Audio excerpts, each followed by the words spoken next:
5, 4, 3, 2, 1. Assalamualaikum warahmatullahi wabarakatuh, and good day to Professor Madya, Dr. Muhammad Ushid bin Arshad, and everyone. Today our group will present topic 5 regarding in-depth interview. Firstly, I want to introduce my group member. I am Muhammad Sam bin Yusuf. Second member is Sophia Adriana binti Ridwan bin, Fazulia binti Zulkifli, Hamidah binti Mat, Azah binti Sulaiman, and the last is Siti Nur Hasnina binti Mat Latif. We will present this topic by sequence as per slide. I will present subtopic 1 regarding data collection approach and qualitative and definition. The second one, Sophia will present the interview model, in-depth interview and structure, protocol and guide. Fazulia will present the subtopic 3 regarding the open-ended and closed-ended question, procedures for preparing and conducting the IB, and the subtopic 4 will be presented by the Hamidah regarding the tips conducting IB, type of question, special tip good question in conducting IB. And subtopic 5 will be presented by Azah regarding the probing techniques, forms of probing, recording IB data, transcribing IB data, and lastly is subtopic 5 will be presented by Siti Nur Hasnina. Okay, next. Okay, I'll continue with subtopic 1 regarding data collection approaches in qualitative research that can be divided into 4 approaches. The first one is interview. This one is on one interview is a famous technique to collect data directly from the participant. We also can conduct visual interview using the internet like Skype, Zoom, and Google Meet. For focus group interview, researcher can bring participants together to be observed and interviewed as a group. And the second one is observations. Is the one of the data collection approach in qualitative research that consists as per slide. The first one is a participant observation. This one is the process enabling researcher to learn about the activities of all people under study in natural setting through the observing and participating in those activities. A participant as observer will participate fully with a group under study, but will make it clear that he is also undertaking research. The observer as participant is one who identifies herself as a researcher and interacts with the participant in the social process, but makes no pretense of actually being a participant. And the complete observer observe a social process without becoming a part of it in any way. The third approaches is a document review.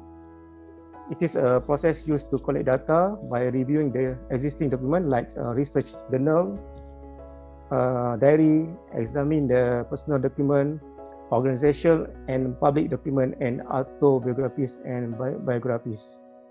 The fourth one is audiovisual material. We also can collect data in qualitative research using the audiovisual material like getting participant photo, record video, use video and film in social station, examine the photograph, video, web, Facebook, and collect sound, gather and phone computer-based or messages. In-depth interview definition. In-depth interview definition can be defined as a conversation between researcher and informant, focusing on the informant perception of self, life, and experience, and expressed in her or his own word. In-depth interview normally carry out face-to-face or one-on-one or virtual via web-based, so that a rapport can be created with respondent. Focus group are used to conduct normally qualitative market research. A group of participants, usually not more than 10, recruited to attend a focus group discussion or visual group discussion we are web-based. Okay, I will pass it to Sophia to continue the presentation. Okay, Assalamualaikum and a very good afternoon, everyone. Okay, we proceed with the interview model.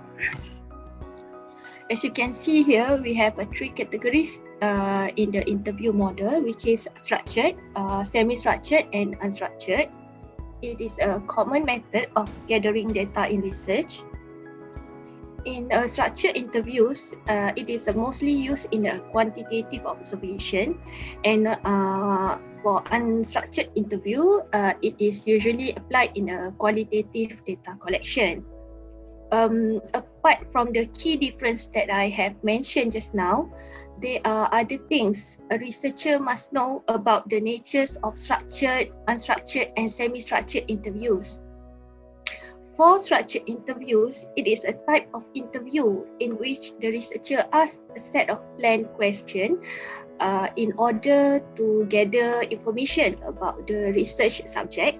It is also known as a standardized interview, and it aims for investigating research variable using the same set of questions.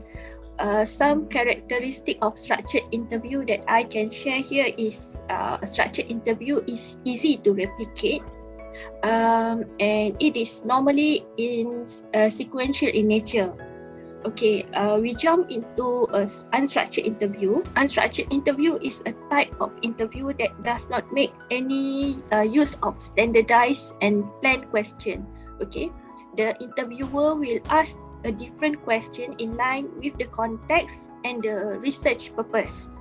Normally, unstructured interviews relies on the spontaneity and follow-up questioning in order to gather all the information in detail from the research subject. In many ways, this type of interview can be viewed as an informal. It is like everyday conversation. Okay. Some characteristic of unstructured interview include it is flexible in nature, and it relies on the spontaneity in its method of inquiry. For semi-structured interview, it is a type of interview in which the interviewer asks only a few predetermined questions, while the rest it is unplanned question. Okay, so they allow in providing an opportunity to spontaneously explore topic relevant to that particular candidate. Okay, in-depth interview. It is a qualitative research technique that involves conducting intensive individual interview with a small numbers of respondents. The purpose of in-depth interview is to explore their perspective on a particular idea, program, or situation. It is an excellent tool to use in planning and evaluating.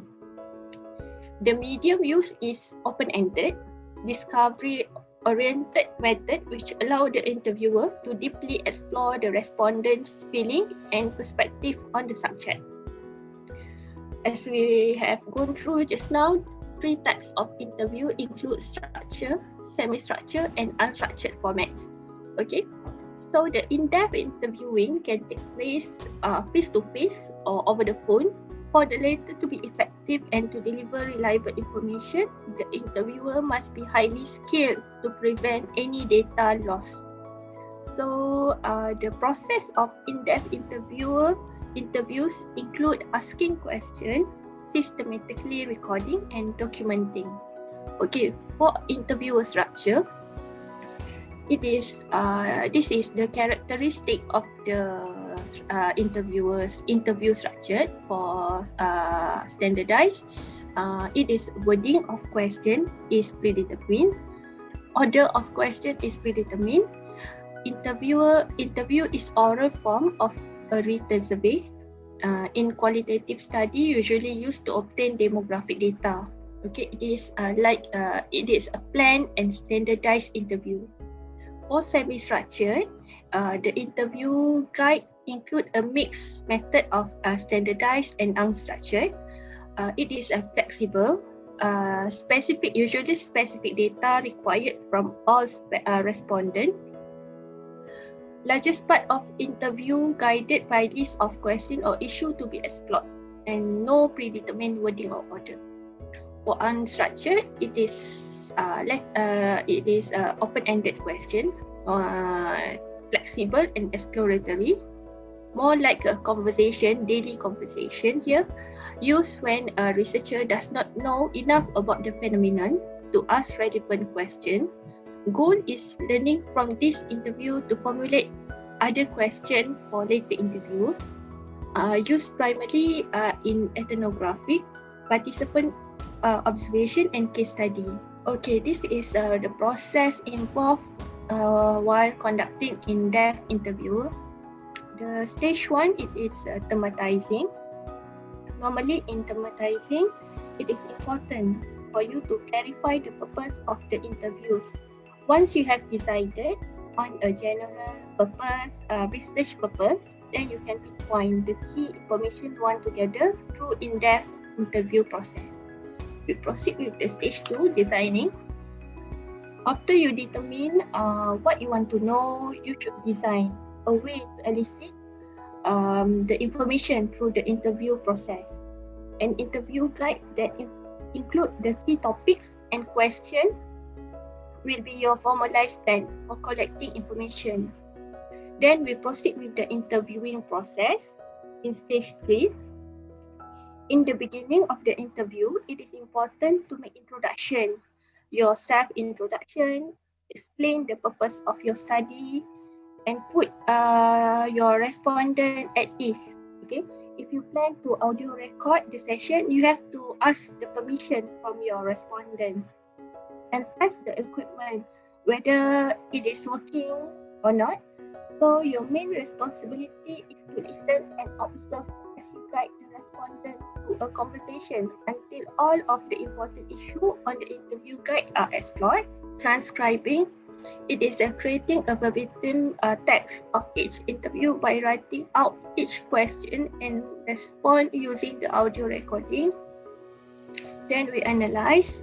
Analyze involves rereading the interview transcript to identify themes emerging from the respondent answer. Okay, then we proceed with the verifying, checking the credibility of the information gathered, and method called triangulation is commonly used in this process. Triangulation involves using multiple perspectives to interpret a single set of information. Finally, we proceed with the reporting. Reporting, share the result with internal and external stakeholders through a written or oral report. This report should describe not only the result, but how the result will shape the future work. So I'll pass to the next presenter. Thank you. Okay, moving on to the next subtopic, which is open-ended and also close-ended question. So as you can see, open-ended is it portrays the possible responses are not given. As you can see, the investigator records the answer either verbatim or in a summary describing a respondent's answer, meaning that the participant is allowed to express themselves in the context of the study lah. And advantages, the advantages because of the nature to allow the participant to express themselves, so it provides in-depth information as participants feel comfortable to express their opinions and are fluent in the language used. But because of that, the analysis of open-ended question is more difficult, and because of that also it will consume time. It will prolong the analysis of the data. And the close-ended, the close-ended is where the possible answers are set out in the interview schedule, meaning that the investigator is already preset the question so that it is suit to whatever he needs to obtain from the interview. Okay, so the advantages, of course, help to ensure the information needed by the researcher is obtained, and the responses are also easier to analyze because of it's already preset. I mean, it is given the category. The investigator is just to tick the category that best describe the participant answers. And the disadvantages is the information obtained through the participant are very limited and lacks of depth and variety because of the limit to talk. Okay, and participant answers based on several preset answers. For example, open-ended question is something like, okay, for a question like, please indicate your age by placing a tick. That one is close-ended by placing a tick in the appropriate, meaning that when the interviewer asks and the participant answer, so the interviewer just tick the possible answers. But if in open-ended, it's just that the interviewee just respond openly. Okay, doesn't need to based on the preset possible answers that given. So next. Okay, next is the procedures in preparing and also conducting the interview. Okay. At first, we have to determine the research question that will be answered by the interviews, meaning that it will be open-ended, general, and also focus on understanding the central phenomenon in the study. Next is identify interviewees who can best answer this question based on one of the purposeful sampling procedures that already mentioned in the preceding discussion. Distinguish the type of interview by determining what mode is practical and what interaction will net the most useful information to answer the research questions. So next is collect data using the educate recording procedures when conducting a one-on-one or focus group interviews. It is recommended to use microphone equipment that is sensitive to acoustic of the room environment. For example, like lapel microphones and also headsets. And the other one is maybe it is recommended to use more than one devices to be placed at different locations in a group environment. This is for group interviews. So next is to design and use an interview protocol and interview guide. This is to make sure that the interview doesn't move out from the track. Okay, and next is to refine the interview question and procedures through pilot testing. And next, to locate a distraction-free place for conducting the interview, meaning that to find a very conducive place so that the interview will help very smoothly. And obtain consent form. This is important to obtain consent form from the interviewee to participate in the study by completing the consent form. So next is as an interviewee, we have to follow the good interview procedure, meaning that stay within the study boundaries you have reviewed and use the protocol to guide the session and also complete the interviews within the time specified. To be respectful and also courteous and offer few questions and advice. This is a very important reminder because it is very important to have a very good rapport between the interviewer and also interviewee. And last but not least is to decide transcription logistic ahead of time. Okay, to conduct the interview, so it has a 3 stage, meaning that upon arrival and also introduction, during the interview and also ending the interview. So upon arrival, normally the interviewee will be like, sometimes will be feel not very ease at one point. So it is our responsible to make the interviewee feel ease, feel very easy to answer all the question. So that is the first task. And when we have to establish the rapport, and the conversation should be on neutral subject, completely unconnected with the actual topic of the interview. This is at first round. When both are relaxed, introduce the purpose of the interview within the context of research. Maybe we can have a set. Maybe we already have sent the participants some information, but the chances of the interviewee not have had the proper chance to look at it. So this is the time to establish the housekeeping procedures. Is the seating arrangement suitable? Can you forestall any interruption? Do you have the permission to record what will happen after the interview, etc., etc., and reiterate the fact that the discussion will be confidential. And during the interview, begin the interview with the general questions that define terms and provide contextual information for what follows.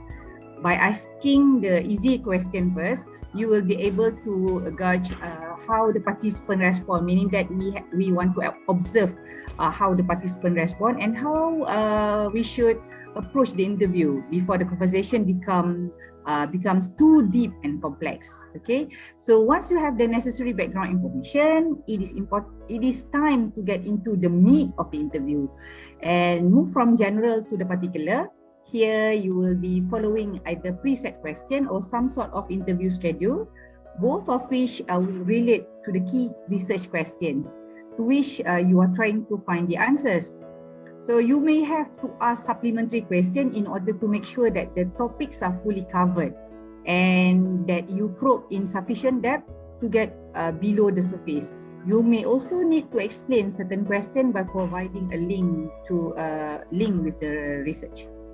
And ending the interview, so we have to signal the end of the interview by some such controversial device as and moving on to the final topic, something like that, you know, because sometimes when, especially when we have this open-ended session, maybe the session might be very interesting, so maybe very excited. So we have to signal this is we are towards the end of the session. So make sure that the participant has no burning issues which have not been covered, and particularly if the interview has been sensitive, that there is no unfinished business. Thank the participant for their time and say how their contribution will help the research.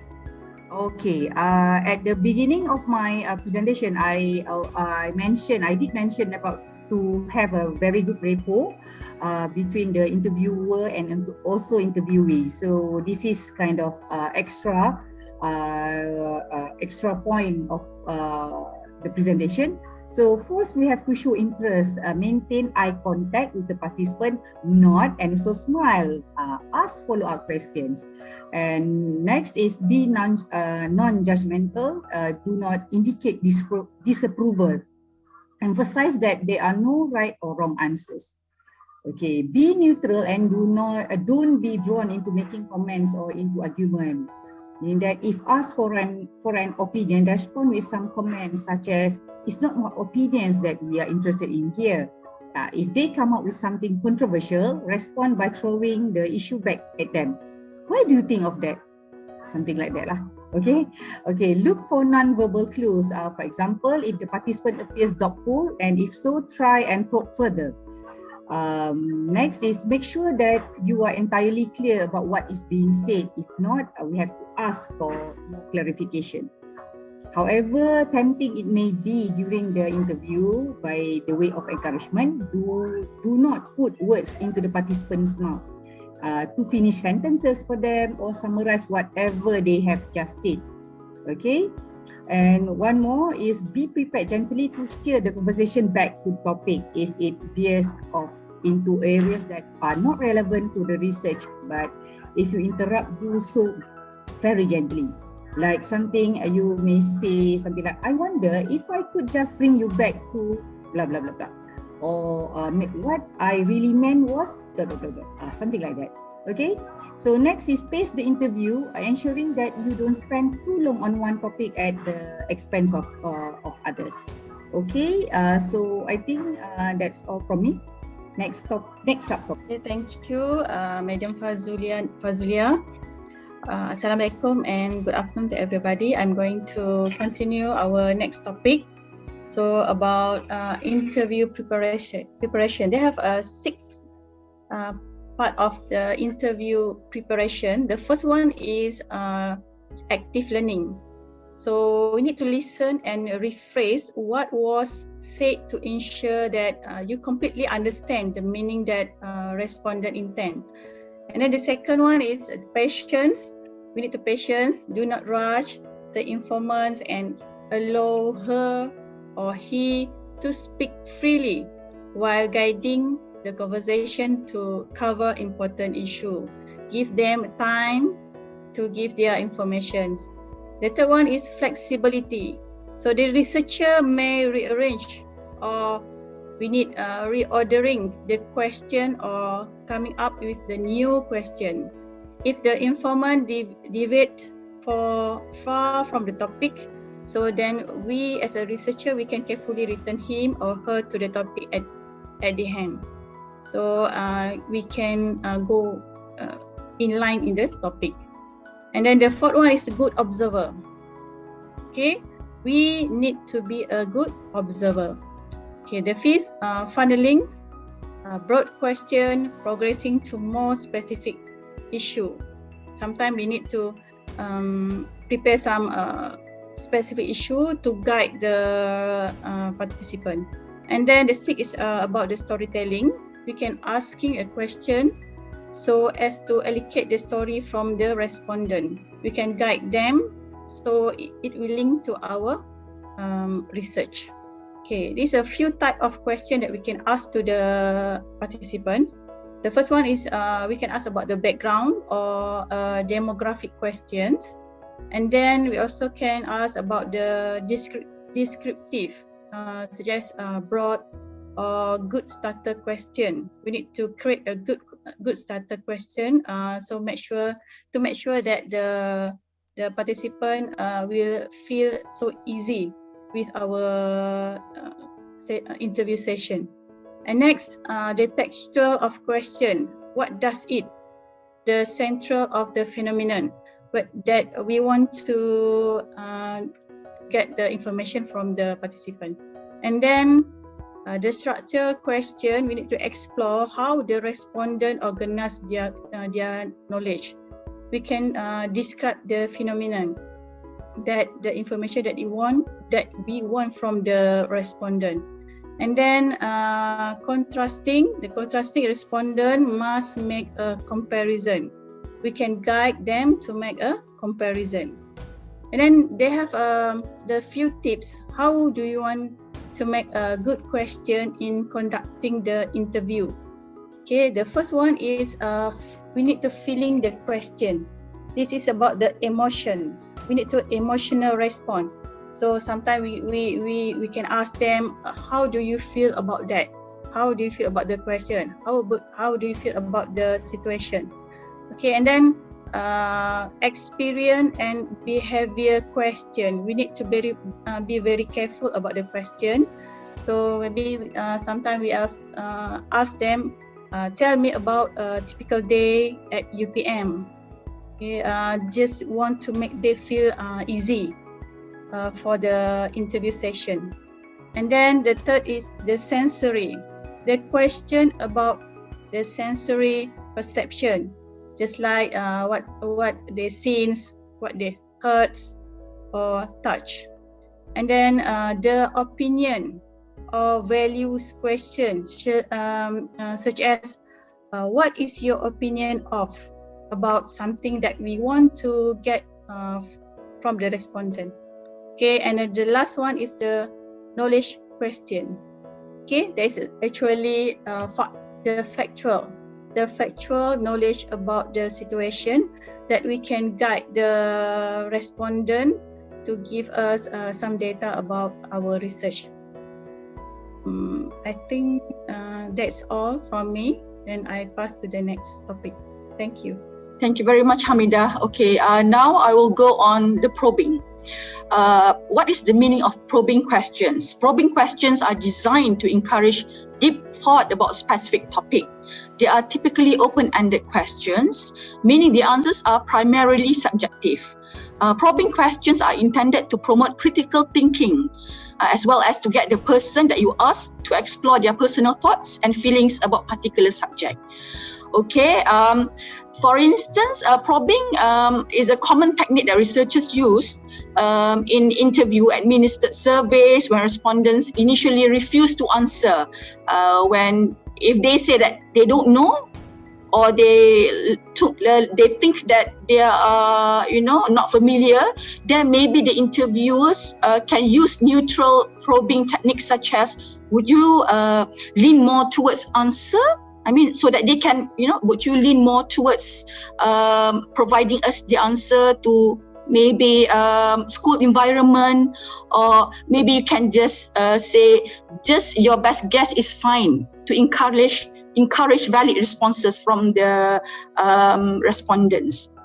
Okay, probing question purposes, there are two key purposes. One is to get more detailed information from the interviewee, from your respondent, and another one is to maintain conversation flow and give affirmation to the interviewee to continue. Okay, for instance, novice researcher or someone who has no experience whatsoever, they need to know and learn how to probe and how much to probe. And also, probing too little will affect the robustness of the data that you get. Meaning, if you cannot ask probing question in a correct way, you will not get the answer that you needed. And whereas probing too much may interrupt the interviewee's terrain of thoughts, according to Leach 2002. Okay, there are few forms of probing. It can be in neutral questions, it can be in phrases, it can be in sounds, and also in gestures. Okay, according to H. Russell Burnett, he specified 7 kinds of probes in qualitative interviews. The first one is silence. This probe involves being quiet once an interviewee appears to have finished answering a question, perhaps nodding your head, waiting for an interview to continue and add more to the topic they were discussing. The second one is echo. This is where an interviewer repeats the last point as the interviewee said something, and it's useful, especially when they have been describing a process or event. The third is saying, yes, I see, right, and so on, as interviewee talks to affirm what the interviewee has said. You can act right, rather like silent or nodding your head. The third one is tell me more. After an interviewee has answered a question, this probe encourages interviewees to expand and go further through follow-on question along the lines. The next one is long question. These sorts of probes can help beginning of interviews in the grand tour mode. Next is leading. These are directive probes, though as Bernard points out, any question leads an interview. The idea of asking leading question is often treated in introductory methods textbooks for students as if it were an anathema with concerns about bias. The last one is baiting. This sort of probe is a phase assertion in which the interviewer acts as if they already know something, even though you don't know any information. Next, example of effective probing techniques. You ask the interviewee, the respondent, direct questions, such as, would you explain that in more details? Can you give me an example? Why do you think it happened that way? Why do you think you decide to do after that? What was the result of that decision? What did you learn from the situation? Has anything changed since? Whereas indirect probes is that you use like, interesting, I see. Or verbal expression of empathy, such as, I can see why you say that was difficult for you. And mirroring technique or repeating what the participants said. So you were 19 when you had your first child. In a way, you are, probing so that they can also give more information. And also culturally appropriate body language or gestures, such as nodding in acknowledgement to identify with the respondent that you are agreeing with them or you understand. Next. Okay, for recording interview data, methods for recording interviews for documentation and later analysis can be included in form of audio tape recording, video tape recording, note taking, and combination of all methods, triangulation methods. Evolution of method. Okay, a long time ago, we only use field notes. Researchers only use field notes. The advantages is it's fast, cheap, and records initial thoughts during the interview. Disadvantages is that it's not replayable. It's sometimes biased, loss of information because you cannot jot down in verbatim everything that has been said by the respondent, and overall lack of reliability. The next one is transcribe with cassettes. Advantages is replayability, helps distance researcher from the field. If unable to go to the field, you can have your cassette player there. Researcher can focus on details. When you hear the cassette, you know, okay, you can focus on the details. Disadvantages is that tape is not easily accessible. Tape can become damaged. Transcribe contain errors, time consuming because we have to listen to the tape cassette. Some information difficult to translate into text if the interview is unclear. Next is transcribe with digital file. Advantages, tape is accessible, unlimited replayability, helps distance researcher from the field. Researcher can focus on details and keeps data fresh. Disadvantages is time consuming, transcript contains errors, some information remains difficult to translate into text, just like cassette. And transcribe with tape, advantages is fast, keeps information throughout analysis process, closest to original event, you can hear the voice of the participant well. Disadvantages, loss of data during coding process and reliability questions. Okay, transcribing interview data. Computer-assisted qualitative data analysis software is a relatively recent development. Generally, all the qualitative data analysis software offer pretty much the same functions, that is aggregating data, editing it, coding it, activating specific codes and data, assigning variables and activating data according to the specific variables, transcribing audio and video files, visualizing the coding tree, the hierarchy of codes or the links of the codes, and much more. And here I have listed 4 types of software applications, which are Atlas TI, NVivo, Folio Views, and Maxtel. All right. Now I'm going to discuss about one of the important skills in in-depth interview, which is listening skills. All right. First and foremost, before we go deeper into what and how and why, perhaps we have to know the definition of active listening. So, what is active listening? Active listening is involved listening with a purpose. This is by Pearson et al. 2006. So basically, active listening might sound easy, but it can take a lot of practice to learn. Thus, prior to conducting an in-depth interview, it is very, very important for us to practice active listening on a friend or a colleague, right? So when we talk about active listening, it requires both people to engage in a two-way conversation. So it's not just one. Now, the importance of having to be a good listener in an interview. One, this technique may help, right? By being an active listener, it may help the interviewer increase the length and depth of the interviewee's responses. So it's very, very important for us to be a good listener, right? And then another important part of being a good listener, an active listener, is it encourages open responses. Okay, so how to be an active listener? So basically, we have highlight 5 basic things how to be an active listener. 1, body language shows that you are relaxed and ready to give undivided attention. Perhaps you can just put your attention to your interviewee. Avoid hiding behind a clipboard, laptop, or PC. Right, so don't close or don't hide your face. Turn off your phone.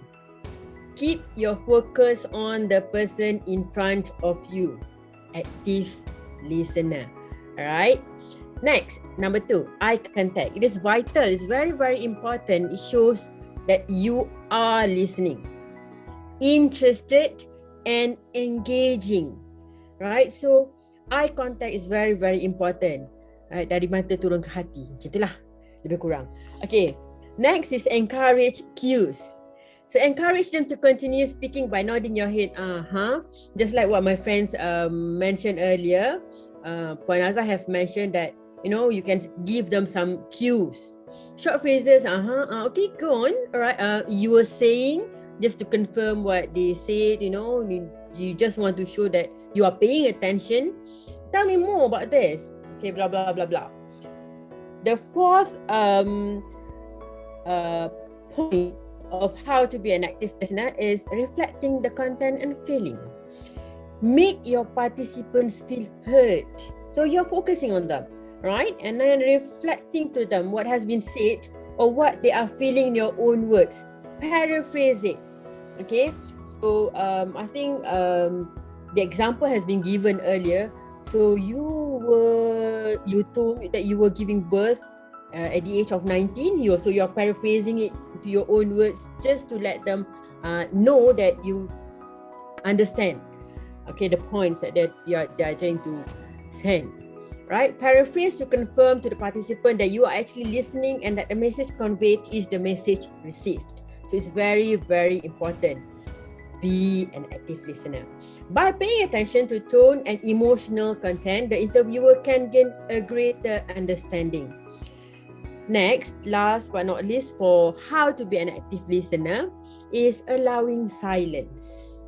So when we do qualitative, there will be part when you have to allow this silence, allow moments of silence, right? Participants may simply be pausing to consider question given or reflect that their feelings before answering. Don't get nervous, right? Don't jump in and barge in, try to interfere. Relax. Let them answer because perhaps they are still having some thought before answering the questions, right?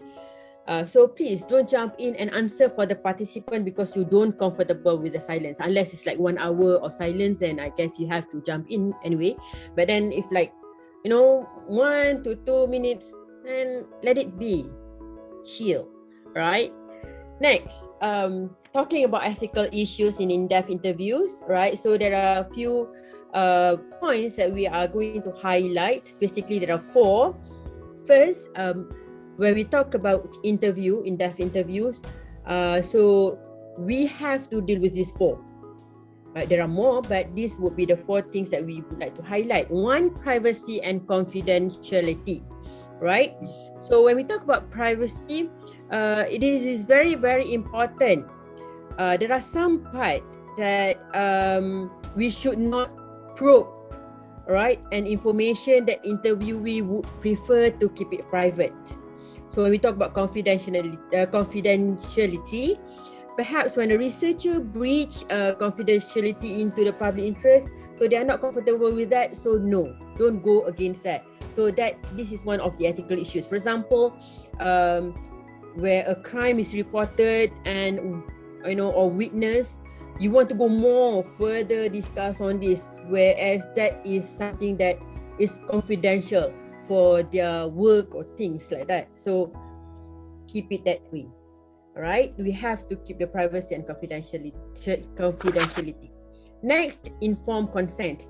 Okay, my friends earlier have mentioned about obtain consent form. If I'm not mistaken, Fazuli, I have mentioned about this, and so as few, right? So make sure we must get permission, or this can be in a written form, or maybe we can just, is it all right if we talk a little more about this? This is going to be a verbal consent. So either or. Third one, politics and power. So when we talk about politics and power, this is quite an issue, right? Let me discuss more on the power part, alright? So when we talk about power, the interviewer may have some power over the direction of conversation. So we do not want to lead them to the answer that we want. Let them give their own opinion freely. So this would be one of the ethical issues that we have to consider. And last but not least would be dual role and over involvement. So we as a researchers may sometimes take a dual role as a scientist, a researcher, and take part. So we do not want to over involve with the participants, and again we lead them to the answer that what we want to hear, right? So recommendations. So what we are talking about recommendations here would be recommendations of the ethical issue, how to overcome these ethical issues. First, use of pseudonyms or initial. For example, when we are reporting the names of these participants, right? So maybe we have to change, we have to change it to A, B, C, names, not really their own name. So this is to keep their privacy and their confidentiality. Next, provide detailed information, nature of the research. So when we offer consent, when we get the consent from the interviewee, so we have to provide them with detailed information, right, of our research, what we want to do, what we are going to do, so things like that. And we also must have written consent. And last but not least, if participant distress, use their intuition whether or not to interrupt or stop an interview. So perhaps we have to look at the signal. As what my friends mentioned earlier, you can see their body language, you can see all these signs even. So you have to end the interview.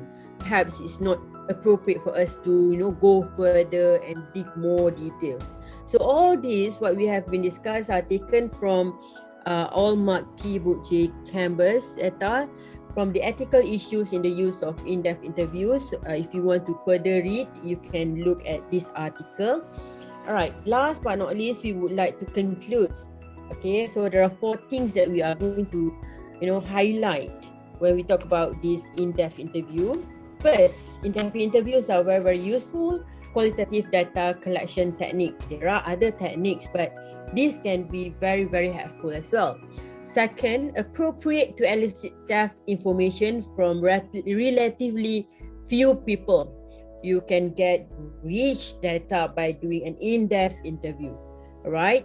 And the third one, identify appropriate interview model. Make sure before you start, you have to know what kind of interview model are you looking at, and what you want to deal with, who are you going to deal with. Last but not least would be follow guidelines, conduct interviews accordingly, give appropriate questions, and be ethical in doing in-depth interviews. So I guess that's all from us. Thank you.